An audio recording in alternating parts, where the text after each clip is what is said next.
Graça e paz, mulheres. Iremos começar a partir de hoje nosso projeto que foi criado no coração de Deus e trazido aqui para a terra, para o coração da missionária Damares. Fazemos parte de um projeto que foi feito diante da vontade do Pai, diante da graça do Altíssimo.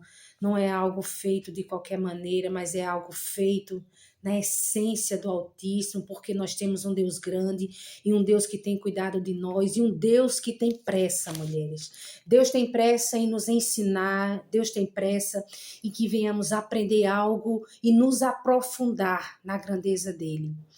E nesta tarde, o Senhor quer nos ensinar cada dia mais. Tivemos um discipulado, a irmã Nalvinha nos ensinou de maneira extraordinária. Mas, irmã Célia, a gente temos aprendido, ou eu já sei, não, nós não sabemos nada. Estamos aqui para aprender. Cada dia, mulheres, nós temos que aprender mais, sempre aprender mais. Eu costumo dizer que nós não sabemos nada, mulheres. Tudo a gente aprende sempre. É como você aprende a cozinhar, a passar, a lavar, a enxugar, a guardar. Sempre a gente aprende diferente, um método diferente, a ver as coisas de uma forma diferente. Sempre. Mulheres, estejam atentas a aprender. Estejam de mente aberta, com o coração pronto para receber. Queira aprender. Queira aprender mais do Senhor.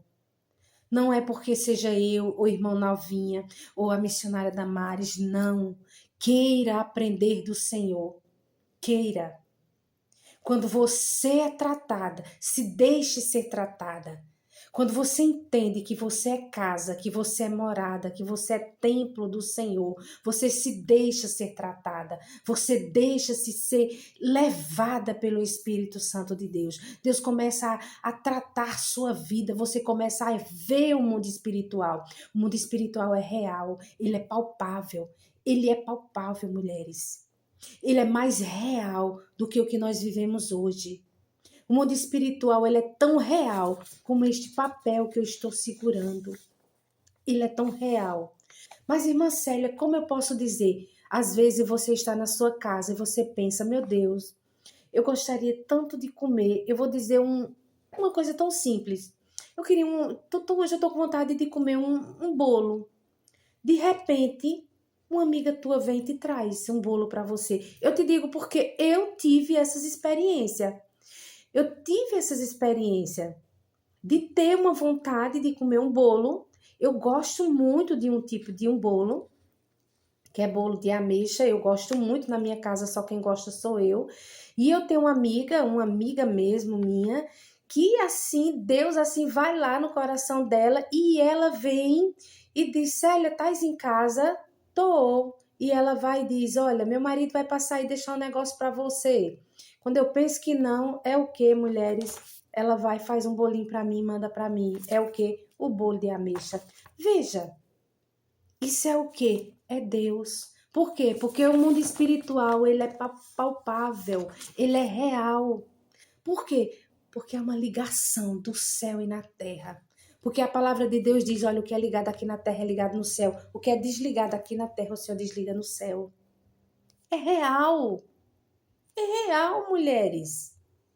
Porque quando você vivia lá fora, quando você não conhecia Jesus, se você vivia lá fora, você conhecia as coisas do mal, você andava naquele mundo tenebroso, você vivia naquele regiões do mal, você acreditava naquilo lá, e por que você hoje que aceitou Jesus, você não acredita nas coisas de Deus? Hoje nós vamos entender algumas coisas, porque no passar dos dias, que nós vamos a cada dia nos aprofundando, nós vamos tendo entendimento e conhecimento do mundo espiritual. Eu quero deixar um versículo que se encontra em Lucas 18, no versículo 35, que fala a cura do cego de Jericó. Aconteceu que, ao aproximar-se ele de Jericó, quem? Jesus.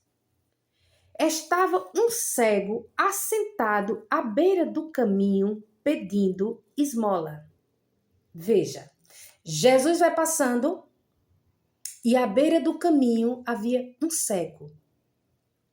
E ouvindo o tropel da multidão que passava, perguntou: que era aquilo? Anunciaram-lhe que passava Jesus, o Nazareno. Então ele clamou: Jesus, filho de Davi, tem compaixão de mim. E os que iam na frente o repreendiam para que se calasse. Ele, porém, cada vez gritava mais: Filho de Davi, tem misericórdia de mim? Então parou Jesus e mandou que lhe trouxessem.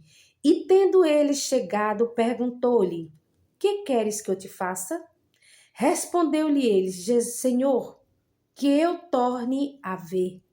Então Jesus lhe disse: recupera a tua vista, a tua fé te salvou. Imediatamente tornou a ver e seguiu glorificando a Deus. Também todo o povo, vendo isto, dava louvores a Deus. Queridas, veja que situação estava o cego de Jericó. Primeira coisa, à beira de um caminho.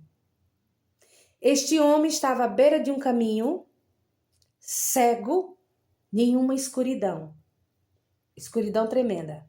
Esse homem estava cego, em uma escuridão, à beira de um caminho, jogado na sarjeta, sem ninguém, a pedir esmola e sozinho.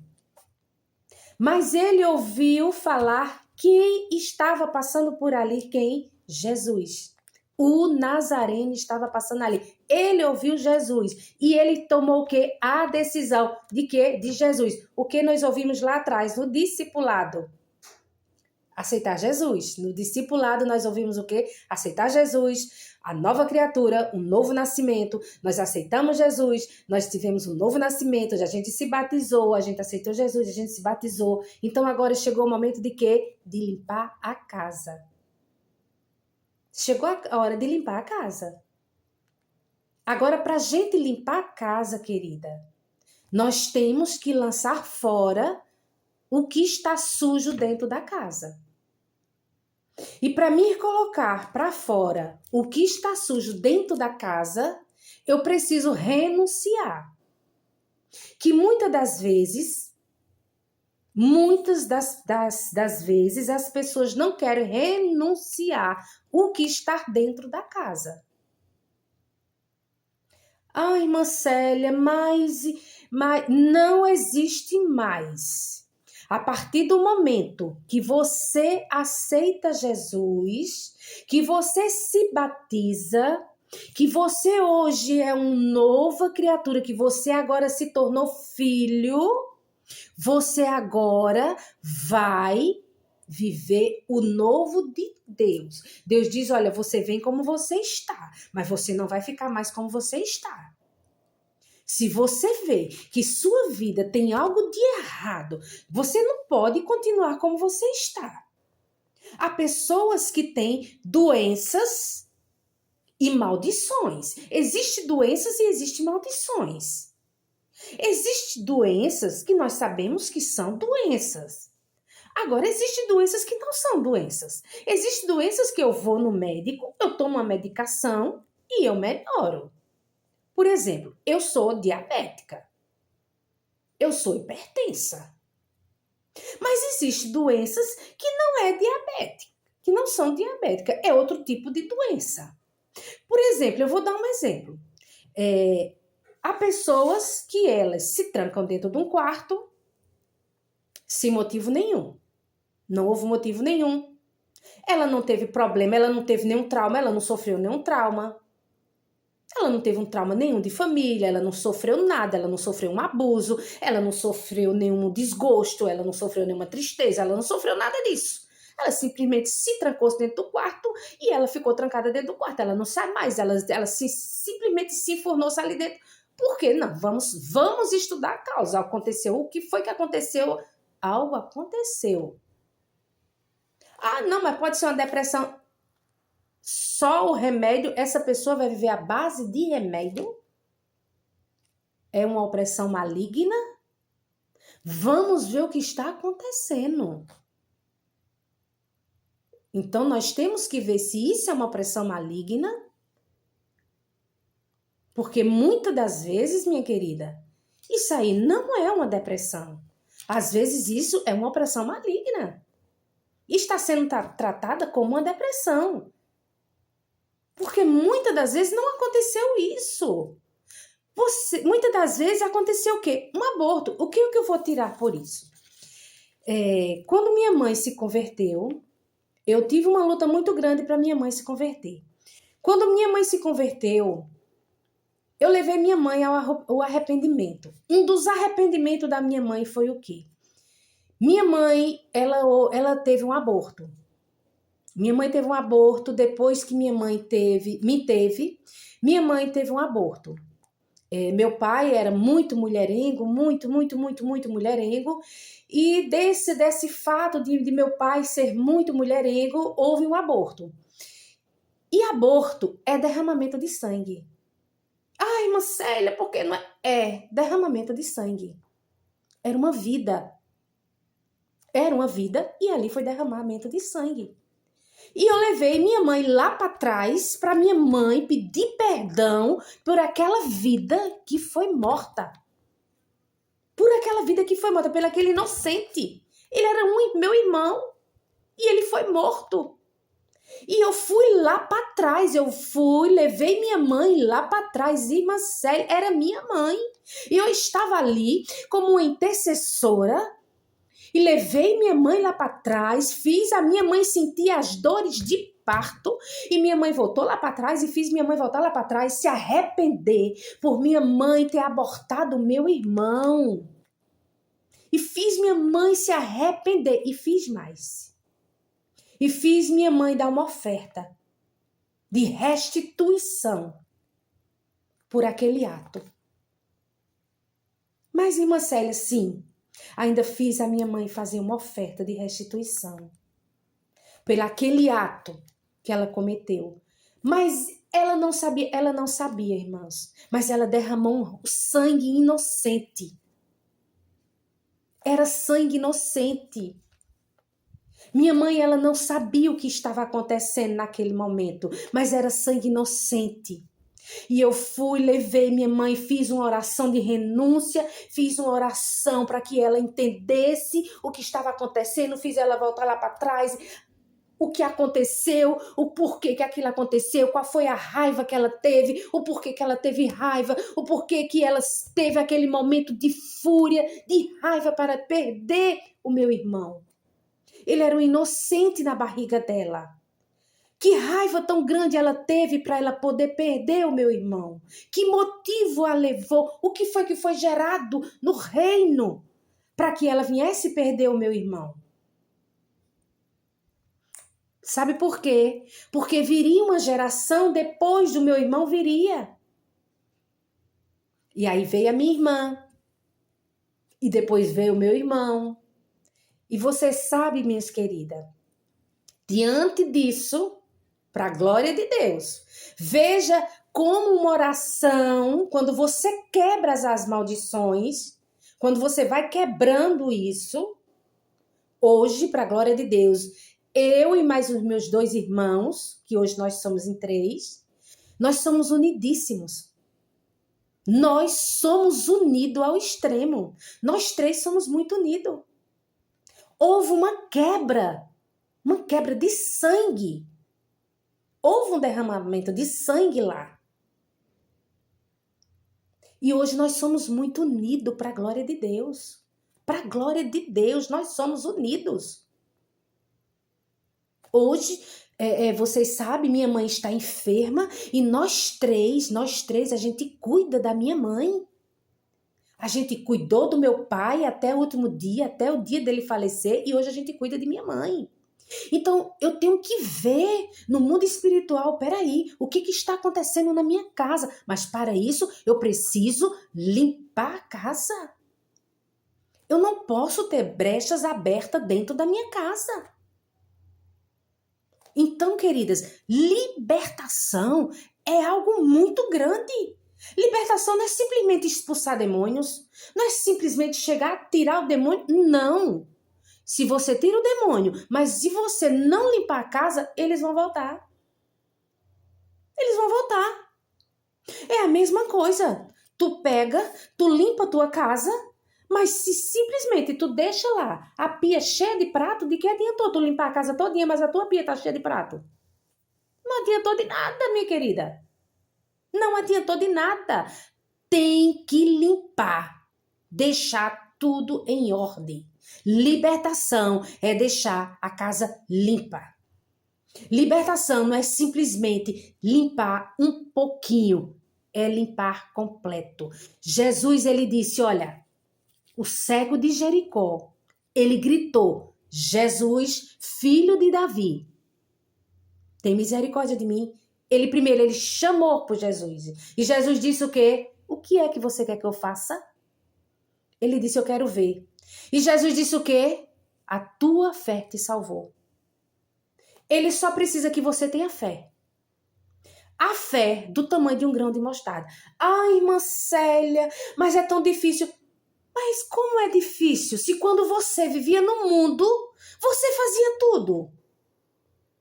Sabe por quê, queridas? Porque o pecado é fácil. Andar com Cristo é difícil? É não. É porque andar com Cristo é só renúncia. É renúncia. Andar com Jesus é renúncia. E renunciar ao pecado é você dizer não. Eu preciso ter fé. Eu preciso ter fé. E eu preciso renunciar. Eu preciso dizer não. Não é não. Não. Quando você diz não pro seu filho, é não. Quando eu digo não para minhas filhas, é não. Não é não. Acabou-se. Acabou-se, queridas. Libertação sem limpeza da casa não é libertação. Se você for fazer uma libertação pela metade, não é libertação. Libertação só acontece quando você limpa a casa. Eu tenho que ir lá para trás. Eu preciso ir lá para trás e começar a caquear. Como diz o nordestino, como eu sou nordestina, eu preciso ir lá para trás e começar a limpar os cacos, ver o que é que tem de errado lá para trás e começar a puxar os troços, como a gente diz aqui, e começar a limpar lá de trás, a tirar os móveis do canto e começar a ver o que é que tem a lixaiada que tem lá de trás para jogar no lixo. Querida, não se guarda nada velho. Se eu sou uma nova criatura, eu não tenho porque estar guardando coisa velha. Esse negócio de estar guardando as coisas velhas, olha, se tem uma coisa que eu não faço, é guardar nada do que me dão. Esse negócio de eu guardar jogo de prato, jogo de lençol, jogo disso, eu vou guardar pro Natal. Não. Se chegou o Natal, eu compro novo e uso. Se me der um pano de prato, eu uso. Se me der um lençol, eu uso. Tudo que me dão, eu uso. Sabe por quê? Porque é tudo novo. Se eu sou nova criatura, tudo é novo, tudo é novo, tudo é novo. Não tem por que eu guardar. Não se guarda, se usa. Eu sou nova criatura, tudo é para se usar. Eu não posso comprar, guardar, ganhar um jogo de taças ou um jogo de copo e guardar. Eu vou guardar para quando chegar fulana. Não! Eu ganhei para me usar. Eu ganhei para me usar. Queridas, parem de guardar coisas velhas. Satanás, ele quer ficar escondido nas coisas velhas. Libertação começa quando você começa a tirar as coisas velhas. Enquanto não for tirado o velho, o novo não pode entrar. Jesus não trabalha em coisas velhas, ele trabalha no novo. E aqui o cego de Jericó, ele disse, Jesus, eu quero ver. E quando o cego viu, a vida do cego mudou. E nesta tarde, mulheres, eu quero dizer para você que se você quer aprender sobre libertação, eu quero que você comece hoje a fazer um mapeamento da sua vida. Faça um mapeamento da sua história. Comece a fazer um mapeamento da sua história, da sua infância, da sua adolescência até hoje. Se você teve aborto, como foi sua infância? Como foi seu casamento? Quais são os amuletos que tem na sua casa? Como tem sido a sua vida? Como tem sido as suas perdas? Como tem sido os seus ganhos? Comece a escrever como tem sido a sua vida, para que a gente possa caminhar e te mostrar aonde Satanás tem atuado. Amém, minha querida? Que Deus continue nos ensinando a caminhar em nome de Jesus.